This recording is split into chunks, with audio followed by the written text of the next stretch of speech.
Hello there, Sir from 17 once again, introducing you to my Metal Gear Solid 2 European Extreme Difficulty video walkthrough.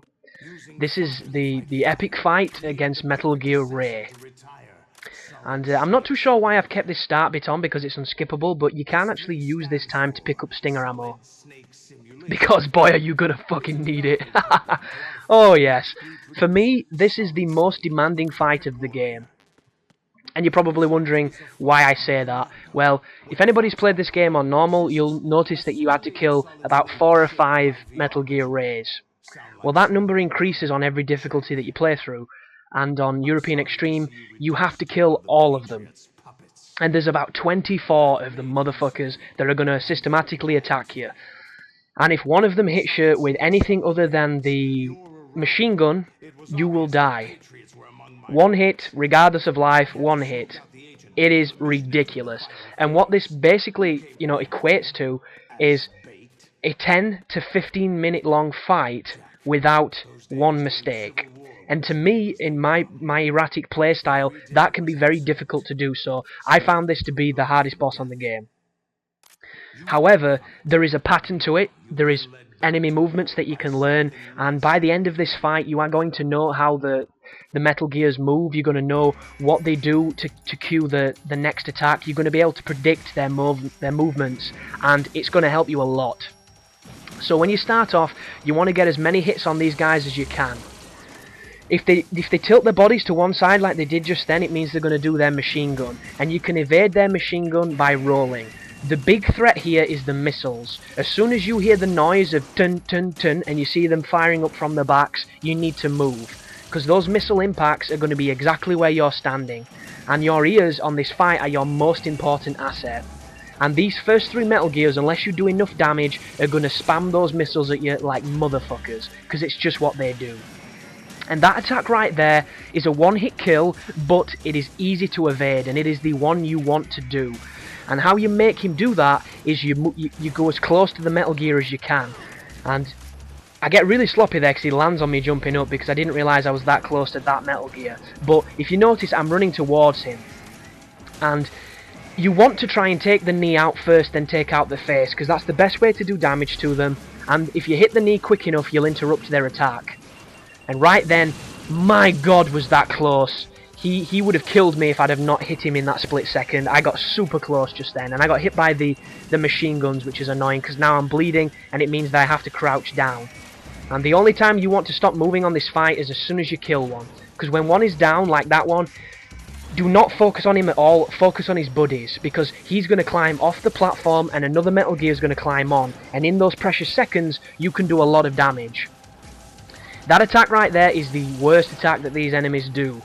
When you're at quite a distance from Metal Gear, he will fire the 2 lock-on missiles at you. You'll notice when you fire at his knee, sometimes you'll destroy one of the missiles and it'll help evading them. It'll make it a lot easier. But I'll say this much, the technique for dodging those missiles that I use is to run towards Metal Gear and do a cartwheel at the last possible instant. Sometimes you'll miss them, other times they'll hit you, and they're a one-hit kill and it's very frustrating. But the trick to this is you don't want him ever to get into a position where he can do that move, because if you constantly run towards him, what will happen is he'll go to do the machine gun, and if you continue to move towards him, he'll stop and he'll try and line up to hit you with the water jet move, and all you have to do to dodge the spray from his mouth is just to strafe him. Jesus, God, I hate those missiles. They make me hold my breath every time I see them. Goodness me. But you'll notice he lines up, and as soon as he starts firing, hit him in the leg, hit him in the face. And that is the move that you want to do. You want to use yourself as bait to make the Metal Gears do the mouth ray and then hit them. Because it's the safest you can be. Because you know exactly what he's doing, you know exactly how to evade it, and you can counter-attack it. The only problem is there is a more advanced technique to make him do the spray, which can be kind of nerve-wracking if you're not good under pressure. And what that is you move really close to the Metal Gear, you'll notice he has a lot of trouble lining himself up to do that move. So if you stop running, he'll line up really quickly, but you need to be pretty quick on the reflexes to start running again, or he'll just hit you with the spray and it'll insta-kill you. But what this becomes is, it becomes a chaining event of getting him to do that move, hitting him in the knee, hitting him in the face. As soon as his life drops, attack the others on the outside. As soon as they jump up, you want to try and interrupt them immediately so they don't hit you with the missiles. And a lot of this is practice, a lot of this is awareness, but as soon as they land on the platform, you need to be stunning them with the stinger. If you don't, they'll either do the missiles or they'll start an attack, and it puts you at a disadvantage. So there is the spray. We know he's not going to move. Hit him in the knee, hit him in the face. He's got a little bit of life left, so I'm just going to wait for his knee. And you can actually hit them without the lock on, but there's a very specific timing to it, because as soon as you hit them with a stinger, they'll have immunity for a certain amount of time, and the timing can be a little bit fussy, but you'll get lucky every so often. It's best to waste a missile than to get killed by not firing. That's kind of my mentality. But just hit them in the knee, hit them in the face. You always want to try and be moving to one side of the ray. Always try and go closer to him to try and get him to do the water spray. As soon as he's down, focus on his friends. And if you get a good rhythm like I've got now, this can go really quickly and really easily. The only problem is if you hear the pum pum pum and they fire the 3 missiles at you, because that means you've got to move. And one thing I will say is never ever try and get a cheeky stinger off when you're running away from those triple missiles, because I've died so many times thinking I was far enough away, and I tried to focus on killing the Metal Gear because I was getting impatient, and I got punished for it. And that's 10 minutes completely wasted because I wanted to get one stinger shot off that doesn't even do damage. But try not to get any of them directly behind you either, because if they jump up on the platform they'll knock you over, and you can get really unlucky if he stamps before you've had a chance to get up. But run towards him, there's the spray, hit his knee, hit his face, rinse, repeat. As soon as his life's gone, hit his mates. There is his move, dodge it, knee, face. It's all you want to do. And I would like to say that I was calm and collective when I was playing this, but I wasn't. I was terrified. Because I get very nervous when I'm not allowed to make mistakes. I don't know about your people, but it's one of those things where the more you do it, the more comfortable you get with it, and the easier it gets. And there goes another ray, so immediately hit his friends.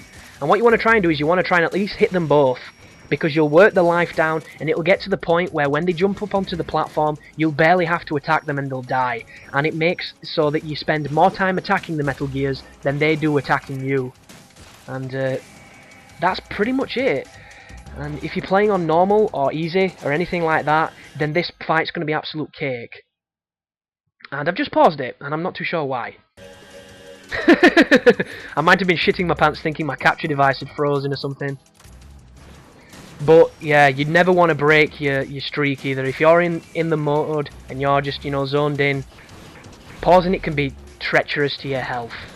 But there we go. Lure him, fake him out, make him do the move, hit him in his leg and his face. But as I was saying, if you're on any other difficulty except for this and extreme, this fight's going to be forgettable because they don't do as much damage to you, they're not as aggressive, and you'll only have to kill so many.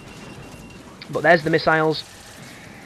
There was a good indication of when you can hit him without getting a lock on. And right then, that probably should have been one, but I was lucky there. Goodness me. Because that move comes so fast when you're close to him.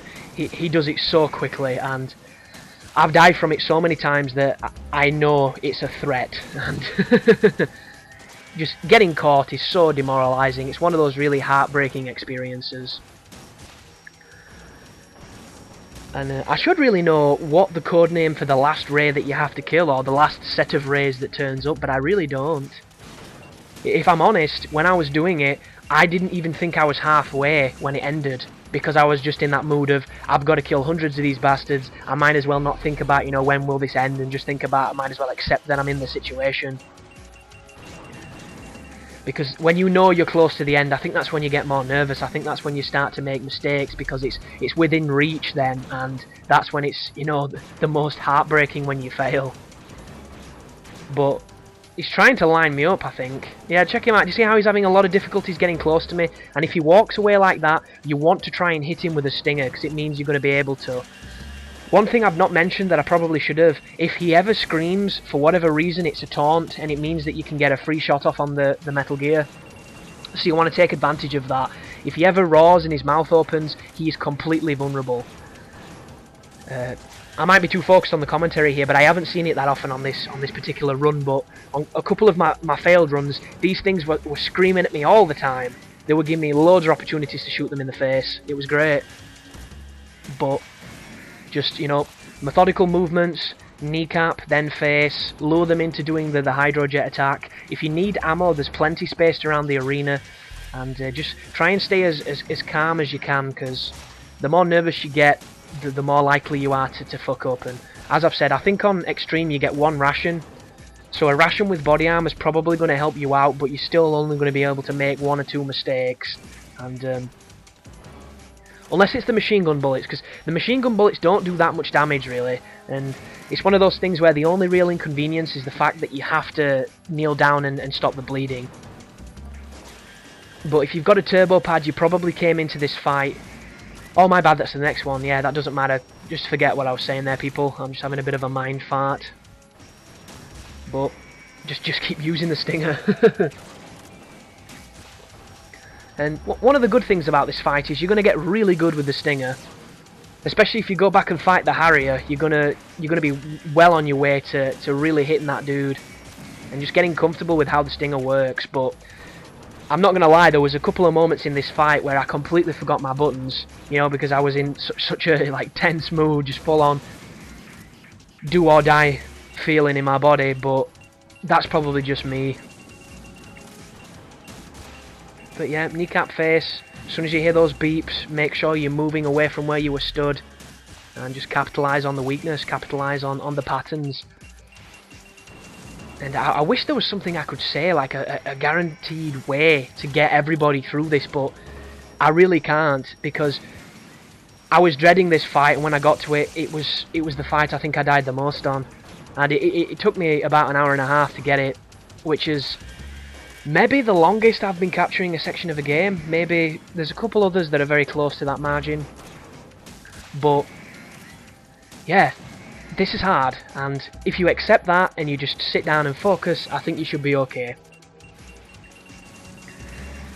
But it makes me think on Metal Gear Solid 3 what's going to rival something like this, and in all honesty I don't think anything does, because I've been looking at a couple of YouTube videos of some really good players, and on some of the boss fights you don't seem to take nowhere near the same amount of damage that you do on this game, so I'm pretty confident that my guide's going to be 1/3 as challenging as this one has been.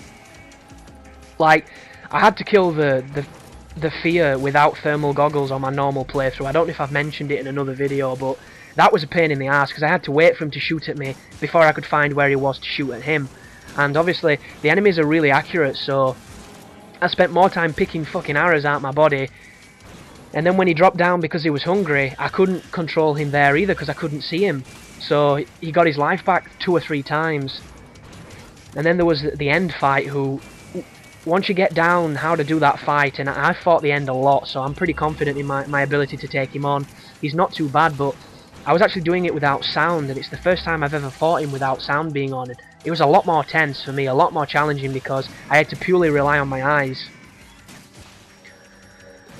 But there were a couple of difficulties I had with the Fury, where you can do a reload cancel with the Mosin Nagant and shoot him in the face about 2 or 3 times and take a load of life off him. But when I was doing it, the gun was auto-aiming, like recentering below him, so I had to keep adjusting the aim, and I couldn't get him in a nice fluid loop, and it wasn't working, and that pissed me off. And I didn't have the shotgun for the Fear, the Pain, so it made getting the bees off him the pain in the arse. I generally had a pretty rough time on all the bosses except the gameplay. The gameplay was fine. But the bosses, I didn't have the stuff that I used to rely on to beat them, so that was kind of interesting. But that's a tense moment right then, because if you get knocked down by the Metal Gear and you're running away from the missiles, you've lost. Because Raiden does not get up anywhere near fast enough to get away from the radius of those missiles. And right there, I knocked him down, but I didn't shoot for his face because they'd already sent the missiles out for me. If I'd have aimed for his face, that'd have been game over, and I would have had to do all of this again. So, like I say, if you get too aggressive, if you try and rush this, you will lose. It's that simple. You just have to be comfortable, you have to be patient, and most of all, you have to make your stingers count. And that's what makes the hanger fight, the hanger, because you fight a hanger on a Metal Gear, it's a giant hanger, it attacks you with toothpicks. No, that's what makes the Harrier fight so challenging, purely because you can run out of ammo and you've got to wait for Pliskin to throw it, and sometimes he's not that observant, he's kind of like stood there picking his ass, and that sucks a lot. But I believe we're coming on to the last batch of Metal Gears, because there's only 20 seconds left of this video, but depending on how fast I kill them could depend on how long, how many Metal Gears we go through in that time. So yeah, I think we're going to have to kill one more after this guy. So when you see EO1L and EO2C, I believe that means that you... Oh no, that was the last guy. There you go, people. The last guy is that one just there. And boy, is that a pretty tense fight. But I'm sure with some practice, some patience, and hopefully my video, you'll be able to nail it in no time. So thanks for watching, and you take care now.